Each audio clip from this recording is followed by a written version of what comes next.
नमस्कार दोस्तों, मैं सोहन सिंह एक बार पुनः अपने YouTube चैनल डियर मैथ्स पर आप सभी लोगों का हार्दिक स्वागत करता हूं। आज मैं आपको कक्षा 9 और कक्षा 10 का एक मोस्ट इम्पोर्टेंट टॉपिक है जिसका नाम है निर्देशांक ज्यामिति। आज हम इस टॉपिक को पढ़ेंगे और समझेंगे कि निर्देशांक ज्यामिति होती क्या है, इसकी ज़रूरत हमें क्यों पड़ती है और कैसे हम इसे करेंगे। आज आपको मैं समझाऊंगा और बहुत ध्यान से समझना है, बहुत आसानी से समझाऊंगा। अगर आज आपने इसे समझ लिया तो जिंदगी भर नहीं भूलोगे कि निर्देशांक ज्यामिति क्या होती है। ठीक है, निर्देशांक ज्यामिति की जरूरत हमें इसलिए पड़ती है जब हम किसी प्लेन में, ठीक है, किसी समतल में किसी बिंदु को प्रदर्शित करना चाहते हैं कि उस बिंदु की लोकेशन उस समतल में है कहाँ। ठीक है, क्योंकि हम ये किसी को अगर बता दें कि आपको इस जगह पर खड़ा होना है, ठीक है, जब तक हम उस व्यक्ति को उस जगह की लोकेशन नहीं बताएंगे कि आपको यहाँ से इतनी दूर जाना है, यहाँ से इतनी दूर जाना है, तब तक वो व्यक्ति उस जगह पर नहीं पहुंच पाता है। इसी तरीके से गणित में जो एक टॉपिक है आपके पास निर्देशांक ज्यामिति, ये निर्धारित करता है कि किसी बिंदु को प्लेन में कहाँ लेना है और किस तरीके से लेना है। ठीक है, तो इसे समझने के लिए सबसे पहले हम क्या करते हैं, उस प्लेन को, जिस प्लेन में आपको बिंदु प्रदर्शित करना है, उसे 4 भागों में डिवाइड कर देते हैं। जैसा कि आप चित्र में देख पा रहे हैं, मैंने 2 लाइनें ली हैं, जो 2 लाइनें एक दूसरे को परपेंडिकुलर यानी कि 90 डिग्री के कोण पे काटती हैं। ठीक है, ये 90 डिग्री के कोण पर हम एक दूसरे को क्यों लेते हैं, क्योंकि जब हम किसी बिंदु के चारों ओर एक पूरा चक्कर लगा लेते हैं तो वो पूरा चक्कर 360 डिग्री का होता है, आपको मालूम है। तो अगर हम उसे 4 से डिवाइड करेंगे तो एक भाग का वैल्यू आएगा 90 डिग्री। इसलिए इन रेखाओं को हम परपेंडिकुलरली एक दूसरे को बाइसेक्ट यानी कि कट करते हैं ताकि ये चारों भाग एक दूसरे के बराबर आ जाएं। ठीक है, ये जो चारों भाग एक दूसरे के बराबर आए हैं, जिन रेखाओं से हमने इन्हें काटा है, उन रेखाओं का स्पेशल नाम होता है, ठीक है, जो ये पड़ी हुई लाइन है, ठीक है, लेटी हुई लाइन जिसे हम क्षैतिज लाइन कहते हैं, ठीक है, इस लाइन का नाम होता है एक्स एक्सिस और हिंदी में हम इसे बोलते हैं एक्स एक्स। जो दूसरी खड़ी हुई लाइन है, स्तंभ के रूप में खड़ी है, जिसे हम ऊर्ध्वाधर लाइन कहते हैं, उस लाइन का नाम होता है वाई एक्सिस, जो आपके सामने लिखा गया है। ठीक है, इन दोनों लाइनों के द्वारा ही ये निर्धारित होता है कि हमें किसी बिंदु को कहाँ लेना है और किस तरीके से लेना है। ठीक है, तो आप ध्यान से देख रहे होंगे, मैंने इस क्षैतिज लाइन जिसे हम एक्स एक्सिस बोल रहे हैं, यहाँ पर कुछ बिंदु लगाए हैं। ठीक है, जहां ये कट करते हैं उस बिंदु को हम कहते हैं मूल बिंदु यानी कि ओरिजिन। ठीक है, क्या बोलेंगे हम उसे, मूल बिंदु, मूल बिंदु, और अंग्रेजी में बोलते हैं ओरिजिन। ठीक है जी, ये इनका कटिंग पॉइंट होता है दोनों लाइनों का। अब हमने इन लाइनों पर इक्वल डिस्टेंस पर कुछ संख्याएं लिखी हैं। ठीक है, जैसे यहाँ पे शुरुआत होगी 0 से, क्योंकि जब हमारी शुरुआत होती है 0 से होती है, तो ये इनका इंटरसेक्टिंग पॉइंट है, ये 1 2 3 4 5। जब हम इस कटिंग पॉइंट के दाईं साइड में जाएंगे तो सारी की सारी वैल्यू प्लस की आएंगी। जब हम इस कटिंग पॉइंट के बाईं साइड यानी कि लेफ्ट साइड आएंगे तो सारी की सारी वैल्यू माइनस आएंगी। ये आप संख्या रेखा के चैप्टर में भी पढ़ चुके हैं कि प्लस माइनस कैसे लेते हैं। जब हम इस खड़ी हुई लाइन पर ऊपर की साइड जाएंगे तो सारी वैल्यू प्लस ली जाएंगे, जब नीचे की साइड आएंगे तो सारी वैल्यू माइनस ली जाएंगे। और इन दोनों रेखाओं का नाम है एक्स एक्सिस और वाई एक्सिस। ठीक है, अब इनकी जरूरत जो हमें पड़ी है किसी बिंदु को प्रदर्शित करने के लिए, वो जो बिंदु हम लेते हैं वो 2 बिंदुओं का एक पेयर होता है, यानी कि 2 संख्याओं का एक पेयर लिया जाता है। 2 संख्याओं का एक पेयर होता है जिसे हमें यहां पर प्रदर्शित करना है। अब आपके मन में प्रश्न आएगा कि उसमें 2 ही संख्या क्यों ली जाती है ना, 3 भी तो ले सकते थे, 1 भी ले सकते थे। यहां पर 2 संख्या लेने का कारण है क्योंकि हमारा जो समतल होता है वो 2 डायमेंशन होता है, यानी कि 2 दिशाओं में होता है। 2 डायमेंशन हम हर जगह से मापते हैं, उसमें एक डायमेंशन ये रहेगी और एक डायमेंशन ये रहेगी। इसलिए जब हम कोई बिंदु बनाते हैं तो उस बिंदु में 2 संख्याएं ली जाती हैं, जैसे मैंने यहाँ पे प्रदर्शित कर दिया है 2 और 3। जो बिंदु आप ये लेंगे इसमें 2 संख्याएं आपके पास है, एक पहले नंबर पर आ रही है, एक दूसरे नंबर पर आ रही है। ठीक है, इन दोनों बिंदुओं, दोनों संख्याओं को मिलाकर जो बिंदु आपके पास बना है, इस बिंदु को हम कहते हैं निर्देशांक, कोऑर्डिनेट जो आप पढ़ रहे हैं। क्लियर है?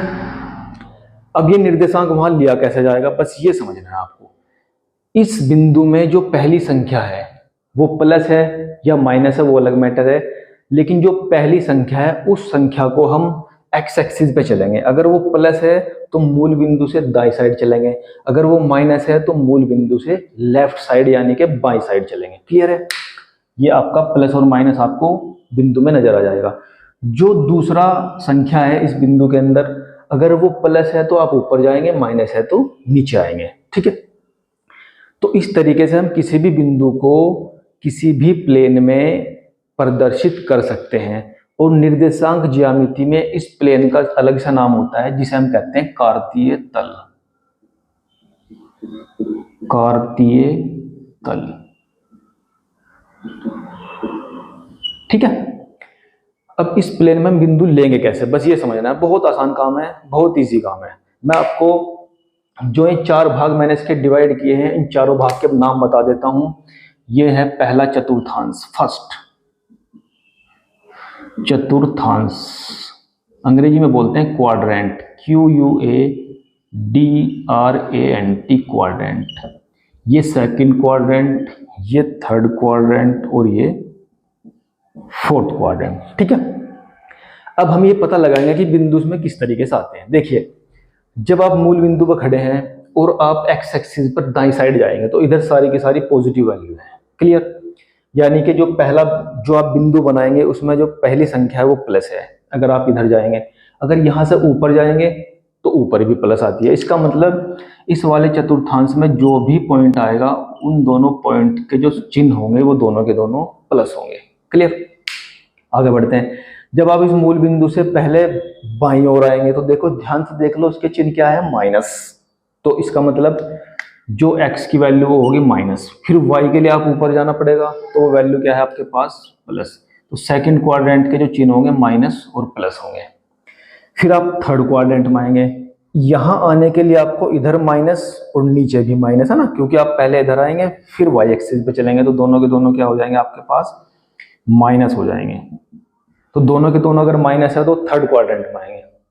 फोर्थ में जाने के लिए आपको पहले एक्स एक्सिस पे जाना पड़ेगा, इसका मतलब दाईं साइड आए प्लस हो गया, फिर नीचे आना पड़ेगा, इसका मतलब आपका ये माइनस हो गया।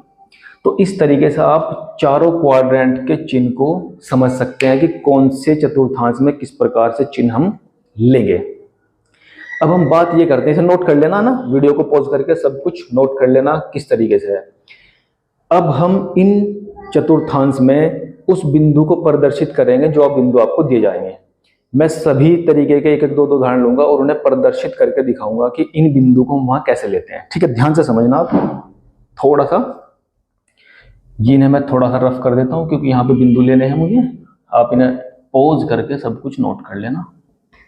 चलिए, सबका एक एक दो दो उदाहरण ले लेते हैं। यहाँ पे मैंने पहला पॉइंट लिया है 4, 5, दूसरा पॉइंट लिया है -3, 3, फिर मैंने लिया है 4, -3, इसके बाद मैंने लिया है 6 और -6 और -3। देखो सभी तरीके के पॉइंट आ गए, है ना? ध्यान से अगर आप देख के इसमें सब तरीके के पॉइंट आए, दोनों प्लस दोनों माइनस, पहला प्लस दूसरा माइनस, पहला माइनस दूसरा प्लस। अब देखते हैं कैसा आएगा। पहला पॉइंट 4 और 5, क्योंकि पहली संख्या उस पॉइंट के अंदर जो दी गई है वो एक्स एक्सिस पे चली जाएगी। अगर वो प्लस है तो मूल बिंदु के दाईं साइड चलना पड़ेगा। तो ये कितना है, 4, 1, 2, 3, 4। फिलहाल आप इस लोकेशन पर खड़े हैं। 4 चलने के बाद फिर आपको जो अगली संख्या है वो कितनी है, 5, क्योंकि वो भी प्लस है तो आपको ऊपर जाना पड़ेगा। यहीं से काउंटिंग यहां से करेंगे 1, 2, 3, 4, 5 और जस्ट इसके ऊपर आ जाएंगे यहाँ पे। तो इस तरीके से एक लाइन ड्रॉ कर लो। अगर आपको थोड़ी दिक्कत हो रही हो, इस तरीके से करके आप ये दोनों लाइन एक दूसरे को जहां पे कट करेंगी वही पॉइंट क्या होगा आपका, 4 और 5। तो यहाँ पे इस बिंदु का नाम रख दीजिए A, 4 और 5। ठीक है? ध्यान से देखिए, दोनों प्लस हैं तो इसलिए पहले चतुर्थांश में आ गए दोनों। दूसरा बिंदु है -3 और +3। तो पहला आपको -3 चलना पड़ेगा एक्स एक्सिस पे, क्योंकि वो पहली संख्या है। तो 1, 2, 3 यहाँ पर खड़े हैं आप फिलहाल इस लोकेशन पे। प्लस का जो 3 है वो आपको ऊपर चलना पड़ेगा। 1 2 3 यहां से एक लाइन ड्रॉ करेंगे बहुत इजीली, ठीक है। थोड़ा सा सीधा ले लेंगे आप अपने अनुसार स्केल रख के, क्योंकि मेरे पास स्केल नहीं है तो मैं थोड़ा सा अंदाजे से लगा रहा हूँ। और यहाँ पर आ गया +3, तो इस पॉइंट की वैल्यू होगी b -3 और +3। ध्यान से समझ लिए, बहुत इजी है। नेक्स्ट पॉइंट है प्लस का 4 है माइनस के 3 है, प्लस का 4 माइनस के 3, तो किधर आएंगे? प्लस का 4 चलने के लिए आपको एक्स एक्सिस पे जाना पड़ेगा दाई साइड, वहीं पे आ गए, इस लोकेशन पर आ गए वापस। और दूसरी जो संख्या उसके अंदर है -3, तो वो -3 आपको वाई एक्सिस पे नीचे की साइड आना पड़ेगा, ठीक है। यहाँ से तो आप यहाँ पे खड़े हैं, देखो एक लाइन यहाँ से ले लेंगे, 1 2 3 नीचे की साइड आएंगे, ऐसे एक लाइन 3 तक आप ड्रॉ कर लेंगे। तो ये पॉइंट आपका हो गया 4 और -3, इसका नाम रख देते हैं आप C। क्लियर है? इसके बाद जो नेक्स्ट पॉइंट आपके पास है -6 और -3, तो क्योंकि दोनों ही माइनस है तो एक्स एक्सिस पे भी आपको माइनस की साइड आना पड़ेगा, फिर वाई एक्सिस पे माइनस की साइड नीचे जाना पड़ेगा। तो -6 1 2 3 4 5 6, एक पॉइंट और आगे ले लेते हैं आप -6। फिलहाल आप इस लोकेशन पर खड़े हैं -6, फिर दूसरी संख्या क्या है -3, तो नीचे आना पड़ेगा 1 2 3। तो इस तरीके से आप एक सीधी लाइन ड्रॉ कर लेंगे, कहाँ तक? 6 तक, और इस 6 को इससे ज्वाइंट कर लेंगे। इस पॉइंट का नाम होगा आपके पास D, निर्देशांक है इसके -6 और -3।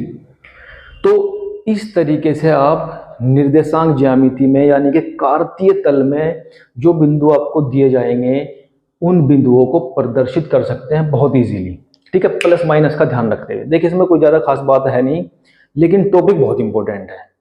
कक्षा 9 का जो चैप्टर है वो सिर्फ इतना ही है, उसमें आपको पॉइंटों को रखना दिखाया गया है कि पॉइंट को कैसे कहाँ पर रखा जाएगा। कक्षा 10 में जो चैप्टर शुरू होता है तो थोड़ी सी ये डिटेल पढ़ेंगे आप, क्योंकि अगर आप ये नहीं पढ़ेंगे तो आगे नहीं बढ़ पाएंगे, ठीक है। तो कक्षा 9 और 10 दोनों के लिए मोस्ट इंपोर्टेंट टॉपिक है। अब इसमें कुछ छोटी छोटी चीजें हैं जो आपके पेपर में 1 1 2 2 नंबर की आती है, उन्हें ध्यान से समझ लीजिए। जैसे अभी जो मैंने पॉइंट लिए हैं, ये जो पॉइंट है इनमें 2 संख्याएं पेयर के रूप में आती है। क्लियर है? आप सब कुछ देख रहे हैं, माइनस प्लस है वो अलग बात है। अब इसमें जो संख्या का पेयर बनता है, ये जैसे यहाँ पे पेयर बनाया है 4 और 5 का, 4 और 5, तो जो इस पेयर में पहली संख्या होती है उसे कहते हैं हम भुज, है ना। कई बार एक नंबर में क्वेश्चन आ जाता है कि बताइए इसका भुज क्या है। तो जो x की वैल्यू है इसमें, यानी कि जो पहला संख्या है वो भुज कहलाता है, जो दूसरी संख्या है जो y की वैल्यू वो कहलाती है कोटि। तो इस तरीके से आप भुज और कोटि की पहचान कर सकते हैं किसी भी बिंदु के लिए। क्लियर है? अब देखिए, अगर मैं कुछ बिंदु यहाँ पर ऐसे ले लूँ कि उनमें किसी एक संख्या को 0 पुट कर लूँ, जैसे 4 0 या 0 -5, है ना, ऐसा भी तो हो सकता है भाई, क्योंकि अब तक मैंने जो नंबर लिए हैं वो सारे नंबर कुछ ना कुछ संख्याएं थी, कंप्लीट नंबर थे, गिनती में कुछ आ रहे थे, लेकिन अब मैंने एक संख्या को 0 कर लिया है, ठीक है। दोनों संख्याएं भी 0 ले सकते हैं ना, ये देखिए 0 0। चलिए अब तीनों पॉइंट को देखेंगे, पॉइंट इसमें कहाँ कहाँ आएंगे, देखिए ध्यान से। इससे एक नई चीज निकल के सामने आएगी 0 वाले पॉइंट से। 4 0, इसका मतलब 4 प्लस है, 0 का कोई साइन नहीं है, तो 4 आप पॉजिटिव डायरेक्शन में चलेंगे एक्स एक्सिस पे।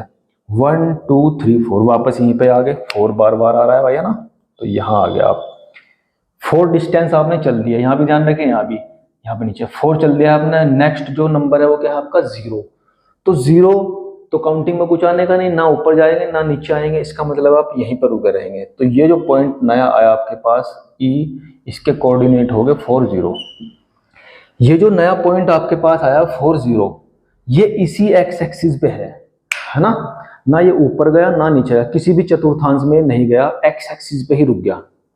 तो आप इस पॉइंट से ध्यान से समझिए, अगर कहीं किसी पॉइंट में आपको सिर्फ एक्स की वैल्यू दी गई हो, सिर्फ एक्स की वैल्यू, वो प्लस हो या माइनस हो, क्योंकि अभी प्लस थी तो प्लस डायरेक्शन में चले गए, माइनस होती तो माइनस में आते, लेकिन अगर y की वैल्यू 0 हो, y की वैल्यू 0 हो, तो वो पॉइंट x एक्सिस पे ही रुकेगा, ठीक है। x एक्सिस पर y की वैल्यू 0 होती है, x एक्सिस पर y की वैल्यू 0, नोट कर लीजिए, एक नंबर का पर्सन आपके सामने आ गया है।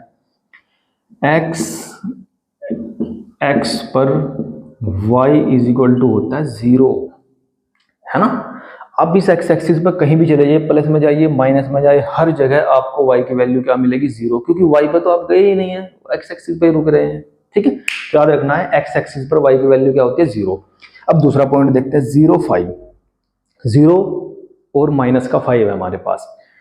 तो जब हम पहला पॉइंट लेंगे 0 तो वो मूल बिंदु पे ही रुका रहेगा। मूल बिंदु के निर्देशांक होते हैं 0 0, ना वो x एक्सिस पे जाता ना y एक्सिस पे जाता, 0 0। क्लियर है? ठीक है, तो जो पहली संख्या हम चलेंगे यानी कि भुज को चलेंगे तो उसे चलने के लिए हम किसी भी तरफ नहीं जाएंगे, 0 है। दूसरी जो संख्या है वो है -5, तो दूसरी संख्या को हमें y एक्सिस पे चलना पड़ता है, प्लस होता तो ऊपर, माइनस है तो नीचे, माइनस का 5, 1 2 3 4 5। तो फिलहाल आप इस लोकेशन पर खड़े हैं, ये आपकी जीपीएस लोकेशन है, -5 पर आप खड़े हैं नीचे की साइड में। तो यहां आने के लिए आपको x एक्सिस पे कोई भी डिस्टेंस नहीं चलनी पड़ी, आप 0 से एकदम नीचे आ गए सीधा। ठीक है, तो इसका मतलब साफ है, जब आप y एक्सिस पे जाएंगे तो वहां पर x की वैल्यू 0 मिलेगी। जैसे x एक्सिस पर y की वैल्यू 0 थी, जस्ट उसका अपोजिट होता है, y एक्सिस पर x की वैल्यू 0 होती है। एक नंबर का क्वेश्चन और बन गया, y एक्स पर x इज इक्वल टू होता है 0। इस लाइन पर y एक्सिस पर आप कहीं भी जाइए आपको x की वैल्यू 0 ही मिलेगी। ठीक है, y की वैल्यू कुछ भी हो सकती है, प्लस हो या माइनस हो। क्लियर है? अब देखो जो नया बिंदु है 0 0, ठीक है, 0 0, ना ये x पे जा रहा है ना y पे जा रहा है, इसका मतलब उनके सेंटर में स्थित है, जहां पर वो दोनों रेखा एक दूसरे को काट रही हैं। ये रहा वो बिंदु। ठीक है, इस बिंदु के निर्देशांक क्या होंगे 0 0, और नाम है इसका मूल बिंदु 0 0। ठीक है जी, तो ये कुछ बेसिक चीजें थी हमारे पास निर्देशांक ज्यामिति में। निर्देशांक ज्यामिति को समझने के लिए आपको इन चीजों को ध्यान से समझना पड़ेगा कि किसी प्लेन को हम 4 बराबर भागों में बांटते हैं, उन 4 बराबर भागों का क्या नाम होता है। पहला चतुर्थांश, दूसरा चतुर्थांश, तीसरा चतुर्थांश, चौथा चतुर्थांश। चतुर्थांश को अंग्रेजी में क्वाड्रेंट बोलते हैं। और ये जो चतुर्थांश आप बनाते हैं ये दो रेखाओं की सहायता से बनाते हैं जो एक दूसरे को परपेंडिकुलर यानी कि 90 डिग्री के एंगल पर कट करती हैं। जहां वो एक दूसरे को कट करती हैं उस बिंदु का नाम क्या होता है, मूल बिंदु। उसके निर्देशांक होते हैं 0 0। ठीक है, निर्देशांक मैंने आपको बताई दिया कि किस तरीके से बनते हैं। ये जो निर्देशांक बनते हैं इनमें जो x की वैल्यू होती है उसे हम क्या कहते हैं, भुज कहते हैं। जो y की वैल्यू होती है उसे कोटि कहते हैं। ठीक है, बाकी जो पॉइंट आपको दिए जाएंगे उन पॉइंट को हम प्लेन में कैसे प्रदर्शित करते हैं वो प्रदर्शित करने का मैंने तरीका आपको बता दिया है। ठीक है, इस टॉपिक को बहुत ध्यान से एक बार समझ लेना, क्योंकि जितना मैंने बता दिया है उतना ही है इसमें, इसके अलावा कुछ नहीं है। तो बड़ी सावधानी से इस वीडियो को देखना और देखकर समझना कि मैंने इसमें क्या क्या समझाया है। अगर कोई दिक्कत हुई तो कमेंट बॉक्स में जाकर अपनी समस्या को बताइए, मैं उसका समाधान करूँगा। और इसी के साथ इस वीडियो को समाप्त करता हूँ। बहुत बहुत धन्यवाद।